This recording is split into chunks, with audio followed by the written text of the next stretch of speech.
noches, profesor Víctor Cárdenas. Es un agrado poder hacerle esta entrevista y saber un poco de su vida profesional y laboral. Y quisiera comenzar con un poco sobre el tema de derivados que hemos estado tocando últimamente estas semanas. Quisiera saber cuál ha sido su experiencia tanto laboral como profesional en el ámbito de las finanzas. Bueno, ante todo, buenas noches. Antes de responder la pregunta, quisiera agradecerles primero la entrevista y felicitarlos por la iniciativa que tienen de haber formado este grupo. Me parece una idea excelente y quisiera animar a que más gente y más compañeros suyos puedan unirse a este grupo. Creo que es muy importante para la universidad y en general para el Perú, o sea, más profesionales especializados en este campo. Un poco yendo a tu pregunta, mi experiencia en finanzas radica básicamente en dos áreas de las mismas, ¿no? Yo tengo experiencia en todo lo que es inversiones. Mis primeros años de egresado estuve trabajando en mesas de dinero, de compañías de seguro y de bancos. Y mi última parte, los últimos básicamente 5 años de experiencia que tengo, los he ganado en el campo de finanzas corporativas, ¿no? Básicamente hay varias ramas en las finanzas, como ustedes bien saben. El tema de inversiones abarca lo que es mercado de capitales, instrumentos financieros, inversiones bastante interesante, más que todo por la coyuntura que se han vivido en los últimos años con todo el tema de la crisis internacional, etcétera. O sea, bastante interesante poder saber cómo funcionan los distintos instrumentos financieros y cómo estos se interrelacionan con la economía en general. Y la última parte, que es mucho más micro, es una parte más micro de las finanzas, porque es la gestión, el manejo financiero ya desde una unidad más pequeña, como es una empresa, ¿no es cierto? Y cómo ésta puede generar valor a partir de una buena gestión de sus temas financieros. Yo también creo que es algo interesante el tema de finanzas. Para la actualidad es demasiado importante y para el futuro es demasiado importante, porque día a día vemos cómo los países crecen, las bolsas caen, crecen, y a veces no tenemos la idea de por qué caen o por qué crecen, porque no tenemos esa información y deberíamos tener en cuenta eso. Pasando a la siguiente pregunta, quisiera saber, durante la última década, profesor, se ha visto una gran relevancia dentro de los mercados de unos instrumentos financieros llamados derivados. ¿Qué es un derivado financiero y cómo se usan y cuáles son las principales ventajas y desventajas de su uso? A ver, como en todo, las finanzas han venido evolucionando en las últimas décadas. En términos de más variedad, más diversidad de instrumentos, más complejidad de los mismos. Ya no nos enfrentamos a mercados donde solamente se transan instrumentos de renta variable como las acciones, o de renta fija como bonos o certificados de depósito, o instrumentos de dinero como letras, etc., sino que las mismas necesidades de financiamiento, el mismo crecimiento de la economía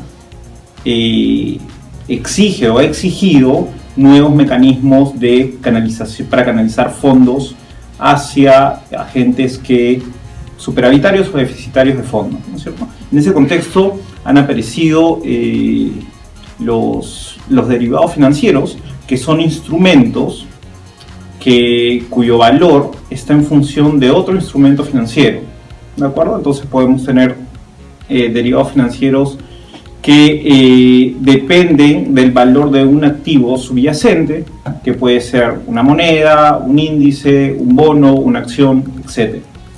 La ventaja de este tipo de instrumentos es que, bueno, primero, ayudan o pueden ayudar a cubrir riesgos, ¿no? Todas las empresas, directa o indirectamente, enfrentan riesgos de mercado, ¿cierto? Un exportador siempre va a estar expuesto a que a la fluctuación del tipo de cambio para la cuantificación de sus ingresos y para el registro de estos. Un productor de soya, por ejemplo, también va a estar expuesto a los precios internacionales de este commodity. Entonces, los derivados pueden ayudar a mitigar este tipo de riesgos de mercado siempre y cuando estén bien gestionados, ¿no es cierto? Pero no solamente sirven para cubrir riesgos, sino también sirven como instrumentos que pueden generar ganancias mucho mayores que un instrumento normal. ¿Por qué? Porque son instrumentos que te permiten mayor apalancamiento. ¿Y a qué nos referimos con esto? Que son instrumentos en donde la inversión puede ser mínima, pero la rentabilidad puede ser mucho mayor. Entonces, si bien esta es una ventaja, también podría ser contraproducente, dado que, y como se ha visto en historia reciente, muchas empresas que en teoría han debido utilizar estos instrumentos para cubrir riesgos, los han utilizado para especular, y al ser, como les digo, instrumentos muy apalancados, pueden generar, así como pueden generar grandes ganancias, también pueden generar grandes pérdidas que han llevado en muchos casos a la quiebra de empresas, ¿no es cierto? Entonces, bien gestionados estos instrumentos siempre lo que van a hacer es generar certidumbre en los flujos de caja de las empresas, y eso genera valor para las mismas, ¿no? Sí. Seguimos, y querías justamente saber qué tipo de agentes económicos son los que usan mayormente estos instrumentos y qué perspectiva tiene por lo general de especulación y cobertura. A ver, los agentes económicos, como te comentaba, pueden ser desde agentes más micro, tipo empresas, gobiernos, familias incluso, que puedan utilizar este tipo de instrumentos para diversificar sus inversiones, hasta instituciones financieras. Todo depende, al final depende de para qué estén utilizando este tipo de instrumentos. Como te comentaba, siempre y cuando este tipo de instrumentos se utilicen para cubrir riesgos, puede ser muy satisfactorio su uso para empresas, incluso para fondos de inversión que quieran diversificar un poco su riesgo, ¿no? Y justo hablábamos sobre especulación, ¿no? ¿Usted qué piensa sobre eso y qué tiene? O sea, es totalmente válido utilizar estos instrumentos para especulación, pero yo dejaría este uso para instituciones especializadas y con el conocimiento debido del tema. Son instrumentos que muchas veces su valorización puede ser bastante compleja en términos técnicos, matemáticos. Entonces, si bien es un uso totalmente factible, debería ser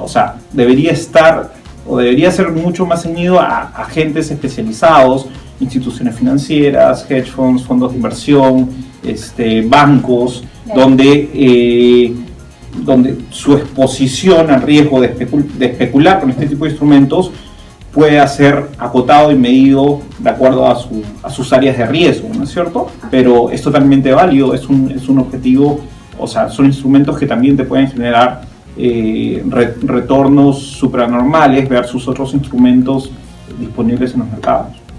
Muy bien. También quisiera saber, dentro de la coyuntura local, ¿cómo es la situación del mercado de derivados en el Perú y si se ha incrementado el uso de estos instrumentos en la actualidad? El mercado de derivados en el Perú ha venido creciendo.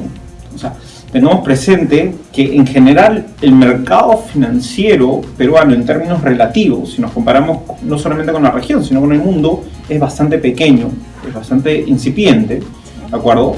Pero hemos venido creciendo en la medida en que todas las reformas estructurales financieras que han abierto los mercados en los 90 han venido dando sus frutos a partir del año 2000.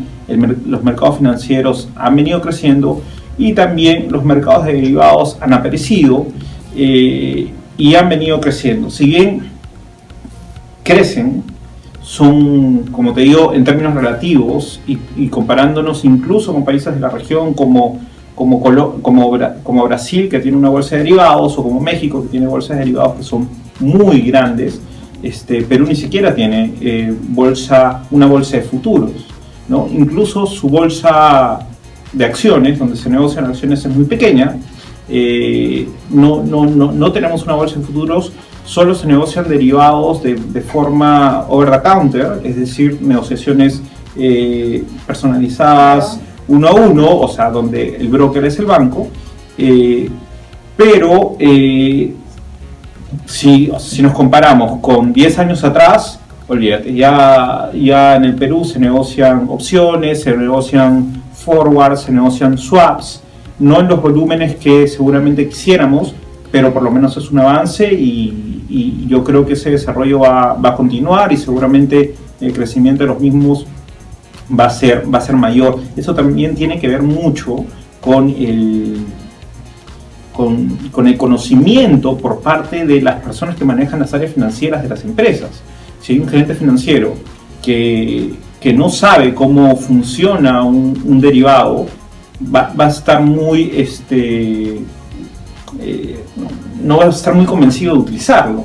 O por ejemplo, un gerente financiero podría estar convencido de usarlo, pero explicar los riesgos a su gerente general a veces es muy complicado, ¿no es cierto? Entonces, creo que todo parte del conocimiento. En la medida que estos instrumentos sean utilizados de manera adecuada. Así es, y sean más proliferados, sean más, su conocimiento se expande un poco más, su uso va a ser mayor y el crecimiento de este mercado también. Comparativamente, ¿cómo manejan estas otras bolsas extranjeras los derivados financieros?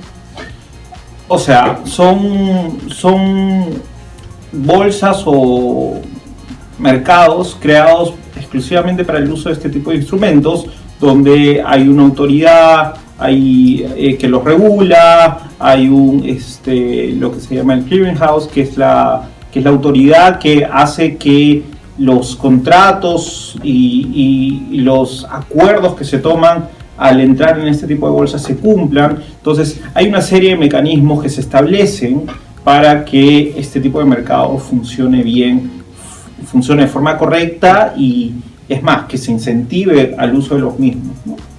Claro.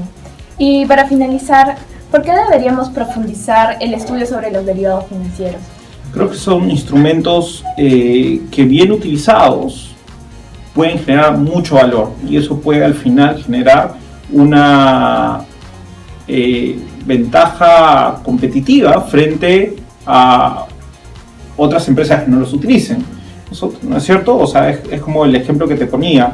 Tienes dos empresas exportadoras, ambos están expuestos a las variaciones del tipo de cambio. Claro. Variaciones negativas del tipo de cambio pueden hacer que sus flujos se vean significativamente reducidos. Si hay una empresa que utiliza este tipo de instrumentos para generar una certidumbre en su flujo de caja versus una empresa que sus flujos de caja van a depender de cómo evoluciona el tipo de cambio, la empresa que utilice bienes derivados seguramente generará más valor porque tiene flujos de caja ciertos, ¿no es cierto? Entonces, como te digo, volvemos a lo mismo, correctamente utilizados estos instrumentos, rentabilidad. Así es, generan valor para la empresa, pueden generar rentabilidades importantes para los agentes con los que especulan. O sea, yo creo que lo importante acá es tratar de profundizar en el conocimiento, incentivar a los alumnos que estudian economía, finanzas, a tener por lo menos el conocimiento de este tipo de instrumentos y creo que se está logrando y este tipo de temas se están proliferando también a nivel de estudios. Entonces eso es bueno, es definitivamente bueno. Muchas gracias, profesor Víctor, y queremos incentivar a los alumnos de economía sobre este tema para que puedan informarse más.